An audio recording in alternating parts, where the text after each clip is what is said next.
day off. This time of year, I'll do better, thanks. Okay. Wow. Well, great. It's a great Monday. It's always a great Monday after a win. It's great to start off the 18 season with the W. Kids worked hard for it.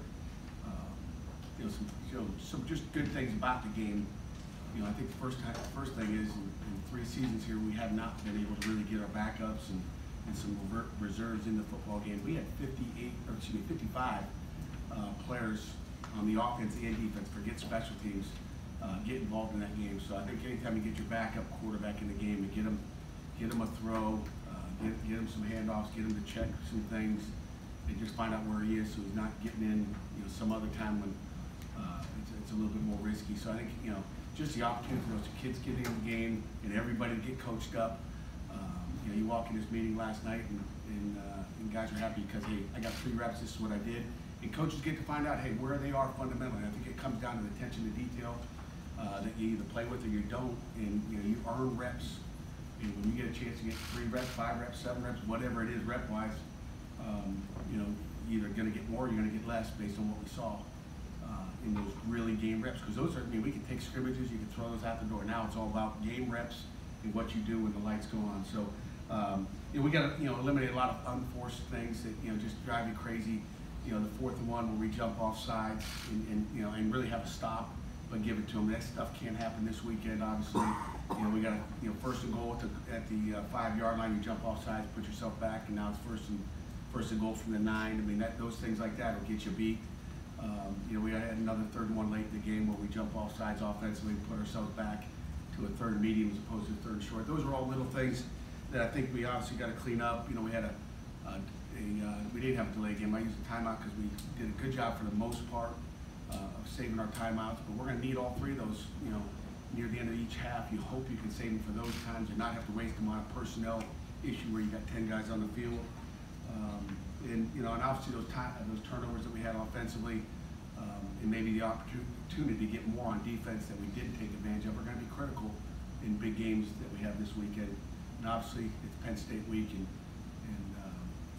it's obviously game 2.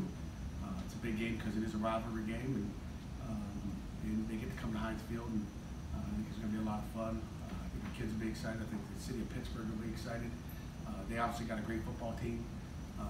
You guys can say what you want. They're talented. They got great players, and they got a great program. So we're looking forward to having them come to Heinz Field again. Questions?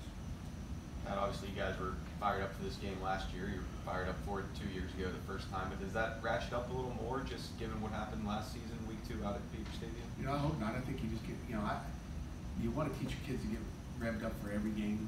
And obviously, it's sometimes harder to get up for Albany. Okay, it'll be easier to get revved up, but you better play with them. You better play, play with a little anger, I guess, for every game. But we'll be cranked up. But you want to bottle that. You want to be cranked up for every game. But hopefully it's just a few degrees, not like we were 70% last week, and now all of a sudden we're going to be 100% cranked up. You hope it's, hey, we're 90, 93% cranked up, and maybe we'll be at 100, 98, whatever. But it's a game of emotion, and you got to play with it. Is there a point that when you became head coach a few years ago that you realized the intensity of this rivalry and that how many people around here and the fan base in particular really doesn't like that team?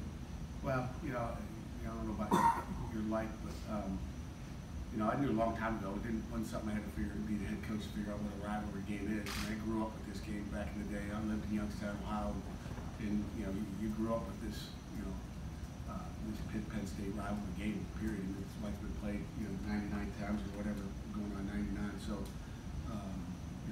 it's been a rivalry for a long time. And rivalries are rivalry. Everybody's got one. Who's it against? Maybe there's 2 or 3 of them in your season, but that's what it is. Pat, along those lines, what is the importance of this game for your program?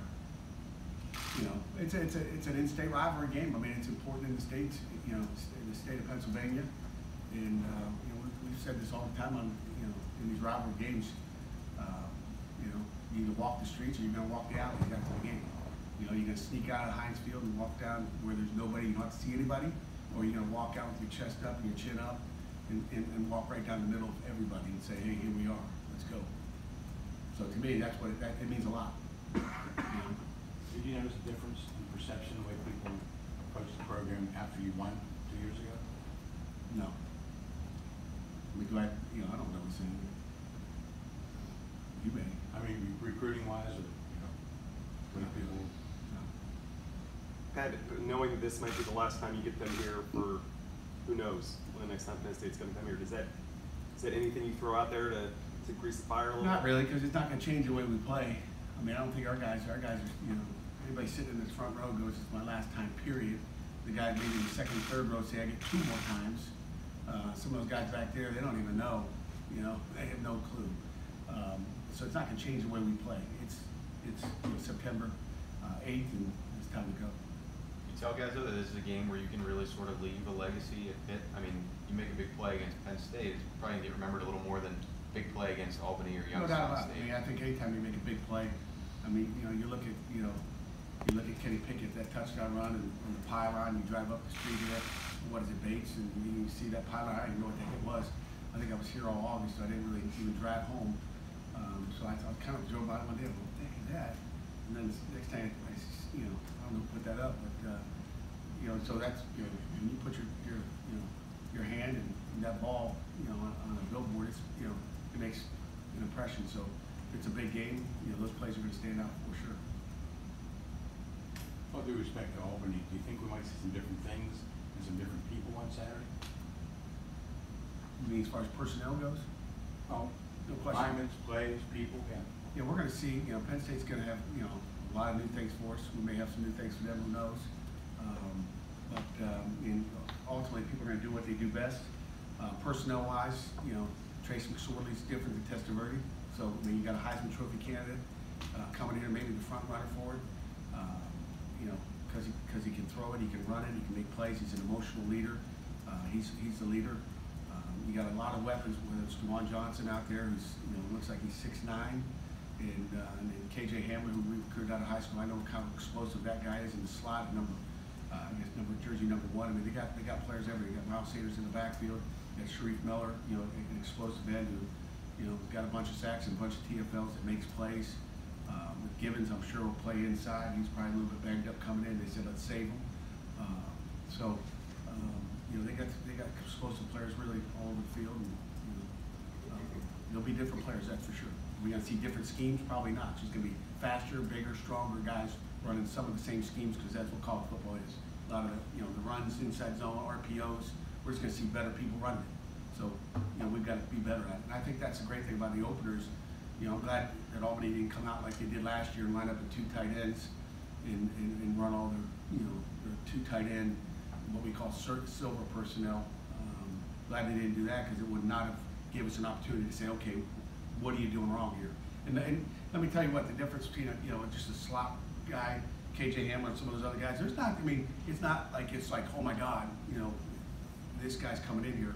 I mean, whether we're covering Ra-Ra in practice or we're covering Shockey or French, there's a lot of similarities. It's not like we have the Mean Joe Green and the Pittsburgh Steelers back in 1976 coming in here. Who do you feel McSorley's biggest strength is on the field? McSorley? Oh, I mean, he's got a bunch of them. He wouldn't be a Heisman. I mean, he's got a great arm. He makes good decisions. He loves to run. So I mean, he's a football player. I mean, that's his greatest strength. He plays the game with passion. I mean, what else can you say about it? The guys. He's got it all. He'll play in the NFL. He's a leader too. I'm sure those guys are falling around campus right now. He's got it all. Tough guy to stop. Would you have to wear body armor if you had to tell Alex Bookser he couldn't play in his last game against Penn State? It won't come down to body armor. It'll come down to how he feels and how the trainers can really just find out. Gabe Boyd show you that he could do this again, though, if he had to go out there and make another start as a redshirt freshman? No doubt about it. I mean, you talk about just a young guy, redshirt freshman, going out there and doing what he did. I don't care who it is. He made some mistakes, but he got those out of the way, and he's going to be a better football player for it. It's just great. I mean, I mean, that's some of the most exciting things as a head coach. You know, you lined up with that guy in there, and we had faith that he could do it. He did it, and he made some mistakes. But think about how much more improvement that guy's going to make. You know, over maybe you know, Stefano, who's played, you know, going in his fifth year and played how many games at left tackle. So I mean, it's just, you know, the degree of improvement that we're going to see out of Gabe compared to someone that started, you know, Morrissey, that's, you know, started for 2 years now. I mean, there's a difference there. So he'll make big improvements, and I was excited for him. How do you feel more confident in your special teams after watching French run back the opening kick, and then on the other side, Penn State allowed an opening kick return touchdown? Yeah, I mean, it's all matchups, and it's a different deal. I don't feel any more confident than I would normally feel going into that game. You know, Frenchie did a lot of that play all by himself. I can't tell you the blocking and the setup was exactly the way we want it to be. So I give, you know, Maurice a lot of credit for what he did on that play.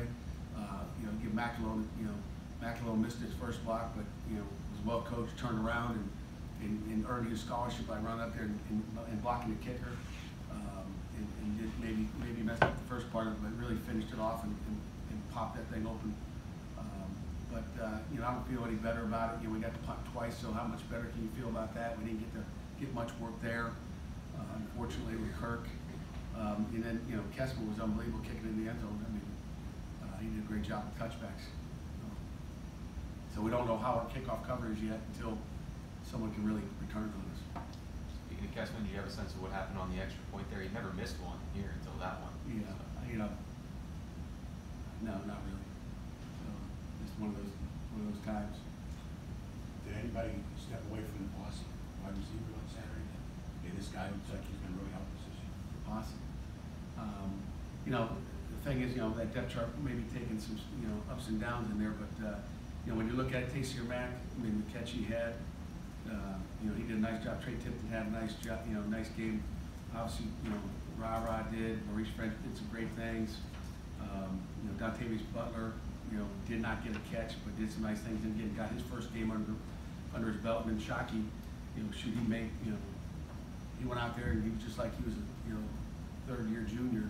He didn't, you know, you kind of wonder if they're going to have, you know, that, you know, deer in the headlight look, but he didn't have that look at all. He was the same as he is on practice day, so you kind of find out who those gamers are. So, again, for a lot of the young guys, you know, that went out there on the field that day, you know, that haven't played much, you know, whether it's an offensive line that hadn't had many, you know, they're older guys, but they haven't played a lot, you know, besides really Jimmy and maybe Herndon, but he played more on defense, and he took more snaps on offense in one game than he took, you know, all year on offense, you know, last year. So I believe that's the case.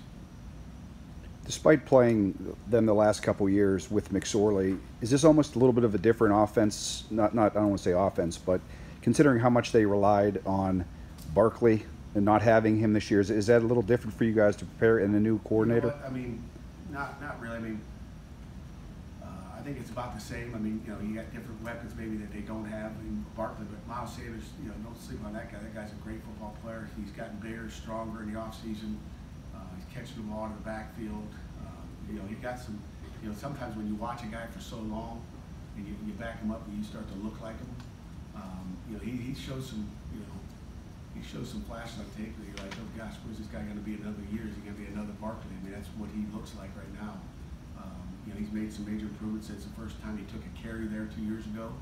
Or took a kickoff return. It's just a different Miles Sanders, which is called development. It's what, you know, it's what we do as coaches. He's a good player too, so we got some other ones too. Yeah, when you're playing a team that comes off a escape like that, I mean, Appy State's a good team, but I'm sure Penn State didn't think it would get to that point. I mean, is there like, oh man, now they're going to be sharper because they sort of got through that, or is it? No, I don't think. I just think they know they're going to find a way to get it done. So it doesn't matter if you win close or win by 50. You know, they're going to make their improvements. We're going to make our improvements, and we get to line up at, you know, 8:14 p.m. and get after it. I don't think that really, you know, really affects anything. I mean, they got the win. That's all that matters. It doesn't matter how you did it. You know, I just think maybe it gets some more confidence that, hey, we'll find a way in the end to get it done. It's always nice to be in overtime. So close games are great because you find out what your team is made of. So I think they're really better for getting in a tight game and not, you know, and coming out on the right end of it. I think that helps you. Do you prefer an FCS team as an opener rather than some of the games we've seen on TV this weekend? Well, you know, I don't know what games you've seen on TV this weekend. I didn't get to see any of them. But I mean, there's a mix of them. I think you'll start to see a little bit more of the maybe ACC versus ACC. You know, I don't care which. You know, you really don't care. I mean, there's gonna be times we're gonna open up with somebody, you know, that's got a bigger name than an Albany in the future. So, you know, I don't know if it really matters because your kids are gonna, you know, get ready for whoever you're playing. It really doesn't matter. Sometimes we don't dictate who we open up with. And I know you alluded to it during some of your comments, but specifically with the secondary, how do you feel they performed? Just okay. I mean, a lot of little details we got to clean up, and you know, and again, I think anytime you don't play well, you know, and that's what I consider. You know, but again, we stopped the run, and we could have, you know, maybe destroyed the run if we had tackled a little bit better. We were in position. You know, our fits were darn good. We just got to clean up the tackling, which, you know, is opener stuff. You know, usually, I mean, so you know, sometimes I think guys got their eyes closed. You know, and again, put it this way: we live tackled maybe 6 times out of 24 opportunities. So that's like your first live chance, and you know, that's our first time in an entire, you know, since the Miami game that we tackled in Heinz Field. And I think that's a different deal too. So at least we got one practice under our belt, if you want to call it that. But you know, I don't think they were sharp as they need to be. But you can blame that on, you know, the players all you want. But it goes right back to us as coaches. It starts with me of just getting them in better position to make plays. So we hope this weekend we'll be in better position to make plays with fundamentals. And again, it's the first time out there. You know, we went out there probably without, you know, you guys projected it without 3 of our starting DBs. You know, I don't know if we'll have any of them back this week, but you know, we're not without 3 of them. Dave Jackson wasn't out there. You know, Jason Penn wasn't out there, and Phil Campbell wasn't out there. But those are 3 guys that I think all started, I think, against Miami and Virginia Tech both. And you know, 3 of those, you know, starters weren't out there. Devontae, he's in Philadelphia, having fun, intercepting balls. So, you know, we didn't have all 4 of them. So, you know, I think it was good experience for those guys that got reps. Paris Ford was out there. What do you think of his debut after watching the film, and how much do you think he can help you? You know, he's still a puppy. I mean, he doesn't like to be called a puppy, but he did some really good things. And you know what? He got out there. I think Paris is going to be a great player. He got his opportunity. We're now not afraid to put him out there because we know what we got. But he's still got to clean up technique just like the other guys. So he's not far off. And Paris, you know, Paris probably had limited coaching too in the last week and a half, just as far as just practicing. So I think that also, you know, we didn't know if he'd be available or not as well, but he was available, which is a plus because we got that under his belt. We kind of know where he is, and that's the great thing about the openers and getting, you know, 50, you know, 55 or whatever I said, 58 guys out there, getting them reps. So now we find out where they are and who you go, you know, put them in there, or some guys you go, man, we can't put him in right now. He needs a lot more work. How you put that guy until this improves? And so you make those kind of decisions as far as who's going in there. Paris is a guy that you go, you know, he's going to fight you out there. He's going to be fine. He's just, you know, I'm sure he was all hyped up and his emotions and all that, but you know, we'll get that all under control. But it's a lot we can work with number 12. Through one game, did it kind of show you that that's why you wanted him at corner instead of safety, or vice versa, or anything like that? No, not really. I mean, you know, I think he can end up playing both.